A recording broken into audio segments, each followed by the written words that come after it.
Breaking news, Justin Baldoni just got a big win, meaning Blake Lively got a big loss. Also, the judge in Blake Lively's case just slapped down their psychopathic request. I mean, I gotta ask, are her lawyers dumb? Like, what's happening? Why do they keep making these mistakes and fumbling the ball like this? Justin Baldoni just scored his third major court victory, and the fallout has left Blake Lively in full-blown panic mode.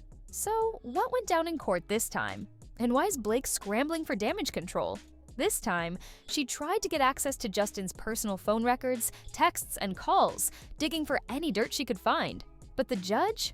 Oh, he wasn't having it. In a ruling that had Justin's legal team celebrating, the court flat out denied Blake's demands, calling them overly intrusive and unnecessary. And now, the panic is setting in. Team Blake was trying to basically ask for like 2.5 years worth of cell phone records, everything, location, all this data. Listen, it's ridiculous that you're asking for all this stuff because you're asking for 2.5 years, but you claim the retaliation started in August of this summer. So why on earth would you need all that time? Blake and her team thought they had a winning strategy. Go after Justin's call logs, emails, and private messages to prove that he was behind some elaborate smear campaign against her. They sent subpoenas to Atant, Verizon, and T-Mobile, the biggest phone companies handling almost everyone's calls and texts, demanding years' worth of records. But the judge wasn't buying it. He ruled that her request was nothing more than a fishing expedition, a desperate attempt to find something incriminating, whether it existed or not.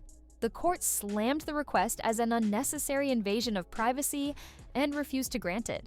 Yes, Baldoni, you're right. We have squashed the subpoena. The reach was too big, and therefore they agreed that the ruling, they squashed the extent to seek the phone records of Wayfair. The ruling is without prejudice. Live parties, several modified subpoena.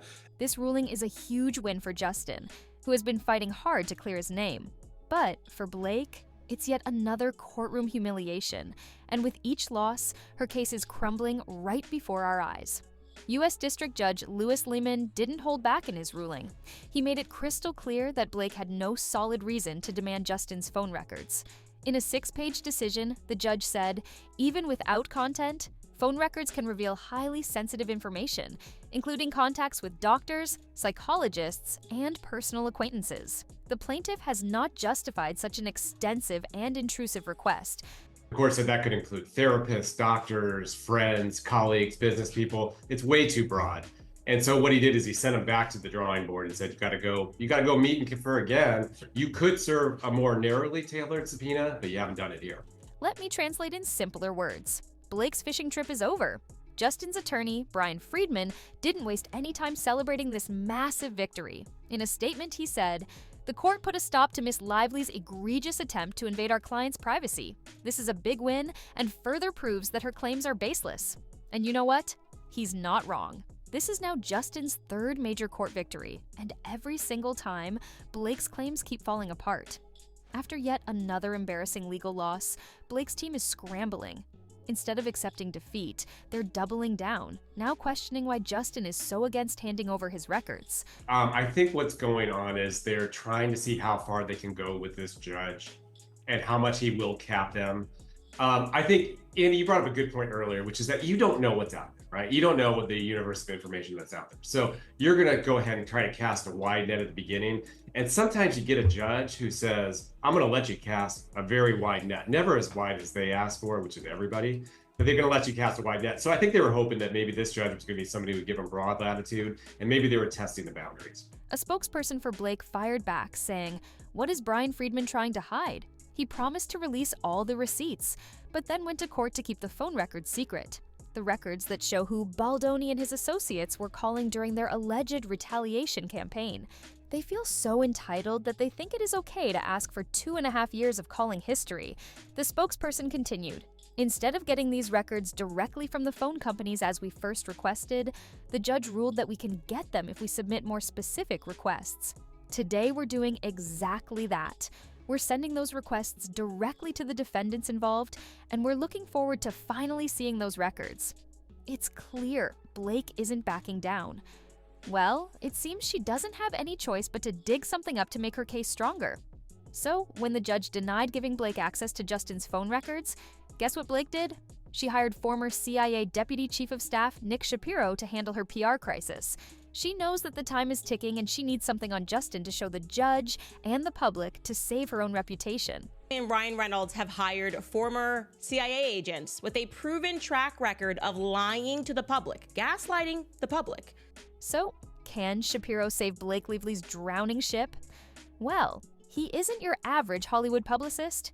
He's a high-level crisis manager who's worked with top government officials and A-list celebrities, helping them navigate scandals and media firestorms. So, for Blake to bring him in now, it means she's feeling the pressure. She's quietly working with Nick Shapiro, the CIA's former deputy chief of staff and senior advisor to former director John Brennan. So this guy, high up, just about as high up as you could possibly get if he is the deputy chief of staff. And here's the funny thing. Hiring Nick Shapiro is doing more harm than good for Blake Lively because public know that Nick has a history that shows he might not be a very honest person. And that, my friends, is exactly why Blake Lively and Ryan Reynolds have hired him, because he has proven that he is willing to lie without flinching, that he will straight up lie to protect his clients, he will lie to gaslight the public, and he has proven successful under that model. Now, Taylor Swift, who used to be Blake Lively's best friend, has now been pulled into the drama. Sources close to the case say that Justin's team is preparing a list of possible witnesses who might be subpoenaed, and Taylor's name keeps coming up. I want to talk about this so we all understand sort of the rights, because clearly Justin's team is going to be out there trying to subpoena Taylor Swift, right? And everybody else that's involved in this case. Remember, Taylor has publicly stood by Blake's side. There are speculations that Taylor even quietly funded legal efforts behind the scenes. And now, Justin's legal team might argue that she played a role in shaping the public narrative against him. Legal experts say it wouldn't be shocking if Swift was subpoenaed for communication records, emails, or even testimony regarding what she knew and when she knew it. You are going to depose Blake Lively, Ryan Reynolds, Taylor Swift, who else? You know, anyone that reasonably has information that can be, you know, that can provide evidence in this case is going to be deposed. I mean, that's Taylor Swift. She was there for that meeting. She was there for that meeting. Okay, well, I'm a lawyer. I know what that means. But here's the question. Will she fight it? Insiders say she absolutely will. Taylor has spent years keeping her legal battles private, and she's not about to let this one pull her in. But if the court deems her a key witness, she might not have much of a choice. Blake's latest loss hasn't gone unnoticed. Reputed magazines like The Hollywood Reporter and Variety have covered the case extensively, with many in the industry now questioning whether Blake has anything substantial left to fight with. And The Hollywood Reporter's latest cover story painted Blake as a desperate actress grasping at straws. It didn't take long for her team to slam the magazine, calling it sexist and degrading. Blake's rep went on the attack, saying, "The portrayal of Miss Lively in this lawsuit is disgusting and full of sexist tropes. This kind of coverage is exactly why so many women fear coming forward." Meanwhile, Justin has kept quiet, letting his legal team and the court rulings do all the talking, because he's already done most of the work, gathering all the receipts he needs. However, earlier this month, Baldoni admitted that he had been struggling emotionally and dealing with anxiety after an incredibly stressful year. His attorney also revealed that the ongoing legal battle has left him both financially and emotionally devastated, painting a stark picture of the toll this fight has taken on him. And it's not just his mental health that's taken a hit, his career has suffered too. Sources close to Baldoni claim that the lawsuit has severely impacted his professional opportunities. Reports indicate that he has lost 3 major jobs due to the ongoing legal drama, with potential earnings in the hundreds of millions of dollars now slipping away. Meanwhile, Blake Lively isn't faring much better. Her legal team has argued that the lawsuit has also affected her career, claiming that the controversy cost her a hosting gig on Saturday Night Live. At this point, it's clear. This lawsuit isn't just a PR nightmare, it's turning into a career killer for both stars. Despite Blake's legal setbacks, this case isn't over yet. But honestly, 3 major court losses in a row? That's not a good sign for Blake. If she keeps going down this path, she might not just lose the case, she could lose her reputation entirely. One thing's for sure, Hollywood is watching, and we'll be right here bringing you every juicy detail as this drama unfolds. So make sure to subscribe to the channel and stay tuned.